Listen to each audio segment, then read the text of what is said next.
নমস্কার, আমি অনির্বাণ। বাংলার রাজনীতি আপনাকে স্বাগত। আমি আপনাদের বেশ কিছুদিন ধরে বলছি, বাংলার রাজনীতি নতুন ইতিহাস তৈরির সন্ধিক্ষণে দাঁড়িয়ে আছে।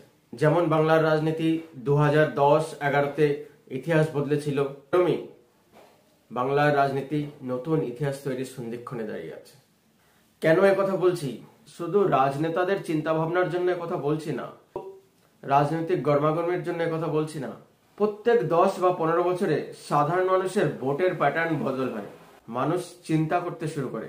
হয়তো অনেকেই ভাবি, যখন একটা নতুন সরকার আসে 5 বছর পরেই সেই সরকারটা অনেক সময় বদলে যায় না কেন? কারণ মানুষ ওই সরকারকে সময় দেয়। মানুষ বোঝে যে 5 বছরে কাজ করা সম্ভব নয়, তো তাদেরকে আর একটু সময় দেয়। কিন্তু তারপরে সেই সরকার যদি আশানুরূপ কাজ না করে, তখন কিন্তু মানুষ চিন্তা করতে বাধ্য হয়। তখন মানুষ কিন্তু খুব ট্যাক্টফুলি চিন্তা করতে শুরু করে। যেমন এখনকার বাংলা করছে, বাংলার মন কিন্তু থমথমে হয়ে আছে। বাংলার বামপন্থীরা এখন অন্য কিছু ভাবছে, বাংলার তৃণমূলীরা অন্য কিছু ভাবছে, বাংলার বিজেপি ভোটাররা অন্য কিছু ভাবছে। প্রথমে আসি বামপন্থী ভোটারদের কথায়। বামপন্থী ভোটাররা ভাবছেন, বামপন্থী ভোটাররা বিজেপিকে কিন্তু তার শত্রু মনে করছে না। এখন এই বামপন্থী ভোটাররা তৃণমূলকে তাদের শত্রু মনে করছে। গত 15 বছর ধরে তারা তৃণমূলকে শত্রু মনে করে আসছে, কারণ তাদেরকে সরিয়ে ক্ষমতায় এসেছিল এই তৃণমূলই, অর্থাৎ তাদের উপর আঘাত এনেছে এই তৃণমূল। তাই বামপন্থীরা বিজেপির উপর আঘাত হানার আগে এই তৃণমূলীদের উপরে আঘাত হানবে। কেন এই কথা বলছি? আপনি যে কোনো বামপন্থী ভোটারের সঙ্গে একবার কথা বলে দেখবেন, তাহলেই বুঝতে পারবেন তারা কিন্তু একটাই কথা বলছে। তারা বলছে, আগে এই তৃণমূলীদের হাঁটাই, তারপরে বিজেপির সঙ্গে বুঝে নেব। অর্থাৎ তারা এইবারের ভোটে বামপন্থী বাক্সে না দিয়ে বিজেপির বাক্সে দিতে যাচ্ছে। কারণ বামপন্থী বাক্সে যদি সেই ভোটটা জমা হয়, তাহলে বিরোধী ভোটটা ভাগ হয়ে পড়বে। এই তৃণমূলীদেরকে তারা হাঁটাতে পারবেন না। তাদের একমাত্র লক্ষ্য তৃণমূলীদেরকে হাঁটানো। প্রত্যেকটি বামপন্থী ভোটারদের মনে কিন্তু এই একটি কথা চলছে। আপনাদের আশেপাশে যারা বামপন্থী ভোটার আছেন বা যারা বামপন্থী ভোটার এই ভিডিওটি দেখছেন, তারা যদি আমার কথার সত্যতা খুঁজে পান, তাহলে নিচে কমেন্ট করে জানান যে এরা চাইছেন আগে এই তৃণমূলকে বিদায় করতে, তারপরে বিজেপির সঙ্গে লড়াই করে যাক। তৃণমূলীদের দুটো ভাগ আছে। এক তৃণমূল যারা তৃণমূলের জন্মলগ্ন থেকে আছে, যারা তৃণমূলটাকে ভালোবাসে, যারা মমতা ব্যানার্জিকে ভালোবাসে, কোনো লোভ ছাড়াই এই দলটি করছে, যারা শুধুমাত্র ভোটার, নেতাদের কথা বলছি না। তারা কিন্তু ভাবছেন এই তৃণমূলের শুদ্ধিকরণ প্রয়োজন। যারা তৃণমূলের নতুন ভোটার, তারা কিন্তু এটা ভাবছেন না। যারা তৃণমূলের জন্মলগ্ন থেকে আছেন, তারা কিন্তু ভাবছেন এই তৃণমূলের শুদ্ধিকরণ প্রয়োজন। তারা কিন্তু এই তৃণমূলকে কেউ চোর বলছে, সেই কথাটি সহ্য করতে পারছেন না। সেই কথাটি কিন্তু তাদের বুকে বাজছে, কারণ তারা তৃণমূলকে ভালোবাসে। তারা এই তৃণমূলের শুদ্ধিকরণ চাইছেন। তাহলে তারা কি করবেন? কিভাবে শুদ্ধিকরণ করবেন? তাদের শুদ্ধিকরণের রাস্তা ইভিএম এর মাধ্যমে। তারা ইভিএম এর মাধ্যমে জবাব দেবে এই চোর তৃণমূল যারা ভোটে দাঁড়িয়েছে, যারা চুরি করছে। এই ভোটটি কিন্তু তৃণমূলের বিরুদ্ধে যে ক্যান্ডিডেট দাঁড়িয়েছে, যে জিততে পারবে, তাকে দেওয়া। এরা চাইছে তৃণমূলের শুদ্ধিকরণ।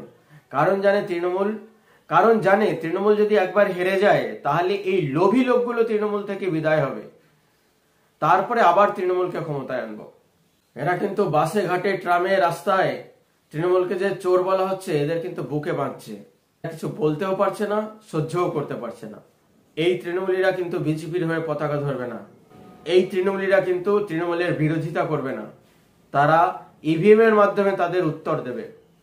এই একই রকম ঘটনা কিন্তু 2011-তেও ঘটেছিল। সমস্ত মানুষ চুপ থমথমে হয়ে গেছিল। তারা কি করবে রাজনেতারাও কিন্তু বুঝতে পারেনি, তৃণমূলও বুঝতে পারেনি, সিপিএমও বুঝতে পারেনি। সিপিএম ভেবেছিল তারা বিপুল সংখ্যাগরিষ্ঠতা নিয়ে আবার ফিরে আসছে, যেরকম এখন তৃণমূল ভাবছে। আর তৃণমূলের যারা অন্ধভক্ত, যাদের দিদির উপর অগাধ বিশ্বাস, তারা কিন্তু একটা কথা ভাবছে, ভোট যেমনই হোক আমাদের কিছু যায় আসে না। দিদি ঠিক ভোট লুটে চুরি করে আমাদেরকে আবার 2021-এর মতন একটা রেজাল্ট দেবে।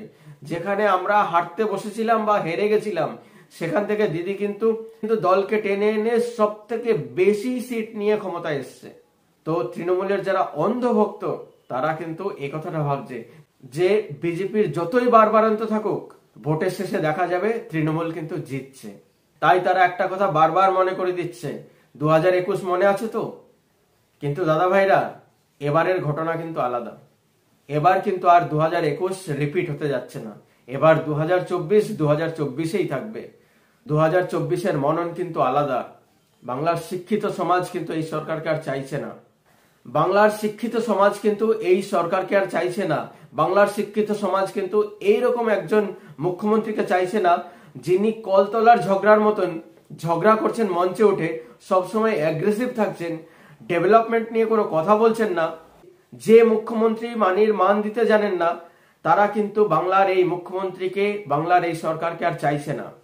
এই মুখ্যমন্ত্রী যখন মঞ্চে উঠে কোনো বক্তৃতা দেন বা ভাষণ দেন, তখন তার ভাষণ শুনে একটি কথা মনে হয় যে বাংলা একটি সমাজ নিয়ে গঠিত, অর্থাৎ বাংলা একটি অশিক্ষিত সমাজ নিয়ে গঠিত, বাংলায় কোনো শিক্ষিত সমাজ নেই। উনি যখন মঞ্চে উঠে ভাষণ দেন, তখন কিন্তু বাংলার শিক্ষিত মানুষদের জন্য কোনো কথা বলেন না, বাংলার শিক্ষিত মানুষকে সম্মান দেওয়ার জন্য কোনো কথা বলেন না। উনি শুধু একটি সমাজের জন্যই কথা বলেন, এবং সেই ভাষা কলতলার ঝগড়ার মতন লাগে। এটাই কি বাংলার সংস্কৃতি? এটাই কি বাংলার পরিচয়? আর বাংলার শ্রমিক সমাজ আর চাইছেন না ওনাকে।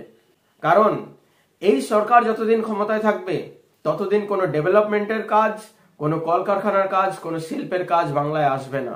বাংলার শ্রমিক সমাজকে বছরের পর বছর আবার অন্য রাজ্যে যেতে হবে, তাদের ঘর সংসার পরিবার সমস্ত সবাইকে ছেড়ে দিয়ে অন্য রাজ্যে বসবাস করতে হবে। তাদের এই যে হাত পুড়িয়ে রান্না করা, তারাও আর চাইছেন না। তারা চাইছেন তাদের পরিবার নিয়ে, তাদের সন্তান সন্ততি নিয়ে বাড়িতে থেকে কাজ করতে। তারা আর অন্য রাজ্যে গিয়ে কাজ করতে চাইছেন না। তারা স্যাচুরেটেড হয়ে গেছেন, আর ভালো লাগছে না।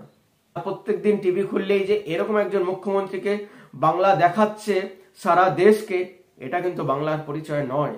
বাংলা এর জন্য ইতিহাস বদলানোর সন্ধিক্ষণে দাঁড়িয়ে আছে। বাংলা তার নতুন ইতিহাস লিখছে। বন্ধুগণ, আমার এই ভিডিওটি এবং বিশ্লেষণটি কেমন লাগলো কমেন্টের মাধ্যমে অবশ্যই জানাবেন। আর উৎসাহ বর্ধনের জন্য লাইক করুন, শেয়ার করুন, সাবস্ক্রাইব করুন, সঙ্গে রাখুন, দেখতে থাকুন বাংলার রাজনীতি। ধন্যবাদ।